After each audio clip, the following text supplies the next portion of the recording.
the Cavaliers in overtime, and we're running tonight from Wells Fargo Center. To Sabonis for him to catch and finish. And be the opportunity here, the immediate double from Brogdon, but before he can arrive, Joel, 42 points, 13 boards, 6 assists, 2 blocks. In the overtime loss to the Cavaliers, boy.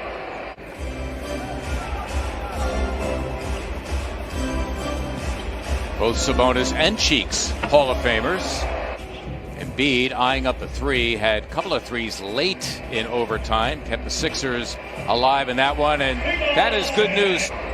This is what the Sixers did earlier in their loss against the Cavaliers. Live ball turnovers, resulting in runouts. Turner finishing his business at the other end after a one-game absence. Did not play in New York because of a sore right knee. That was a long giant killer. Embiid dancing inside. Simmons all the way to the cup. Nice aggressive move on Malcolm Brogdon. Simmons encountering Turner, the good shot blocker, and Ben his second bucket. A little bit more contact when that foul called. Boy, Green took it away from McDermott that time. Simmons able to finish at the other end. So Ben Simmons with 6 already here in the first. The good news, Ala, is the Sixers are getting their share of threes. They're getting looks from beyond, which is good. Turner on an island against Embiid, trying to get the good shot blocker to bite. Has his way anyway for his third hoop. McDermott running the floor and laying it in. So Doug McDermott right now is high man in the game. Give him 9. Rimming the attempted three, making him 2 of 15 from beyond the arc on the season. Dwight Howard. Jake Milton in his previous 4 games, that is since the return from his 5-game absence due to an ankle, not shooting particularly well. McMillan was actually the associate head coach on Pierce's staff. Nice move by McConnell. Take it on the rookie Tyrese Maxey, who's come on, would come out big, and he did Saturday at New York with 17 points and 12 assists. You could count it, and a foul. Yes, there is no, it's limitless. Right. Tough move. Beautifully done indeed by Tyrese Maxey. 12 days, almost 2 weeks on your calendar. Yeah, what's more inviting? You're on the road for a week and a half, and oh, by the way, before you get home, stop in Cleveland. Shake feeling it. Not as consistent as he was last year, a breakout season, as Thibault comes up with a turnover, and Korkmaz on cue buries the three-pointer. Embiid, there's the instant double we've been seeing all night. Korkmaz for a 3, and down it goes for Furkan Korkmaz. After a slow start, finishing hopefully the second quarter the way you want to go into the locker room. Wow. You know what? All night long, Embiid perfectly identifying the double team for his third assist. Coming in, averaging just under 21 points per game. So deliberate, methodical even at times, as Brogdon never gets rushed. Oh, Shake Milton finding his rhythm. Dwight Howard on the sideline admiring the footsteps, the footwork. Ooh, Brogdon, did he have something to say to Embiid after the slam? Korkmaz another 3. Yes! How about the Sixers' three-point shooting? They're 9th in 17 tries. He's doing a little play-by-play as he's playing. Oh, Embiid. Throwing down 2. Time. Nobody would lay a glove on him. Milton, the lob for Thibault, who slams for 2, and the Sixers leading by 17. Both hands on the ball. I'm more reluctant to call that foul, but if you've got one hand off of it and you're just hooking, well, then it's obvious. Embiid, I think he went for the steal there. Undersized and still gets it done. Embiid launching a 3, and down it goes for Joel Embiid, coming in shooting a career high. Quarter now officially underway. The Sixers by as many as 20 in the first half. Justin Holiday set up for 3, and he drains it. Holiday is first, second on the team. Curry encountering Sabonis. No problem for Seth Curry. Hoping that Sabonis would come down with a miss. JoJo with a good block out.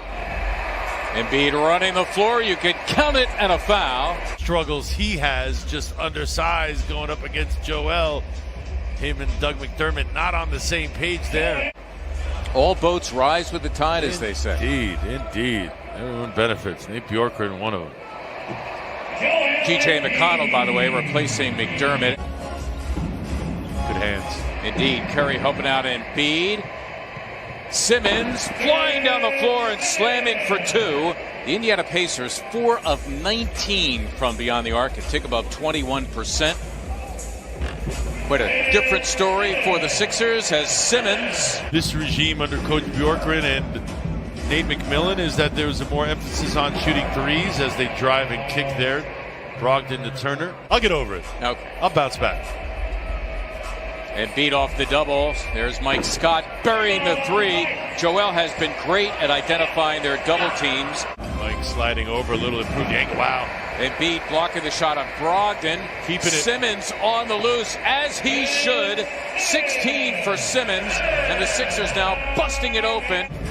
So that means like there's part of it still in his mouth. He's just broken part off. That's the way I interpret it. That's the worst.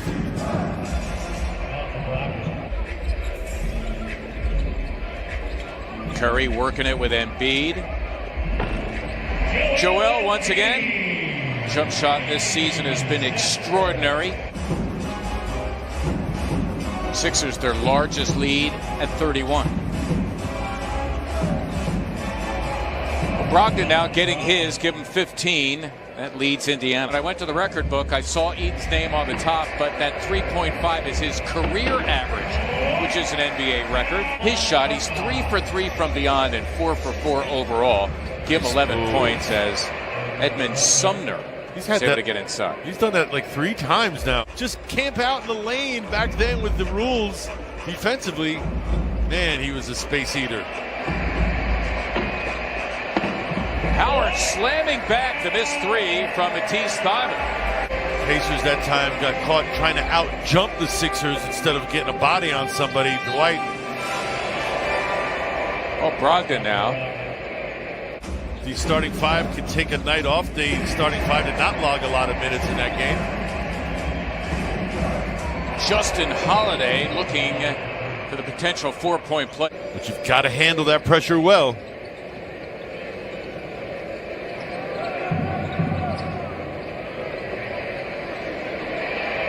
T.J. McConnell could always get to his spots, couldn't he? He's so fundamental, so sound.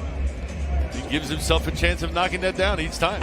Dwight Howard pulling his way on Sabonis. He split that double team oh so well, did Shake Milton. They tried to trap him. He was strong with the ball. Sumner again? Yeah. Sixers by 20, by as many as 31. Indiana had a 7-point lead, their largest. That was way back in the first quarter. Ooh, had Dwight for a hot second. Matisse didn't see him. And Furkan Korkmaz sees his way to a 3.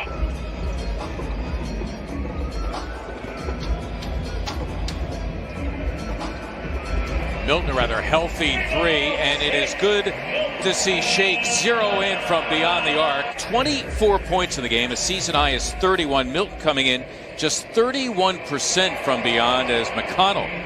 It gave life to guys like Sampson and McConnell and helped them to start an NBA career. That was nicely done by Tyrese Maxey. Vincent is a 7-footer, second year from France. A couple of games ago, played a couple of minutes at the end of that Dallas game. Oh, and there is Ferguson slamming for 2. I rejoice because finally his first points as a Sixer. As the Sixers win it tonight, going away, leading by as many as 31. They win it 130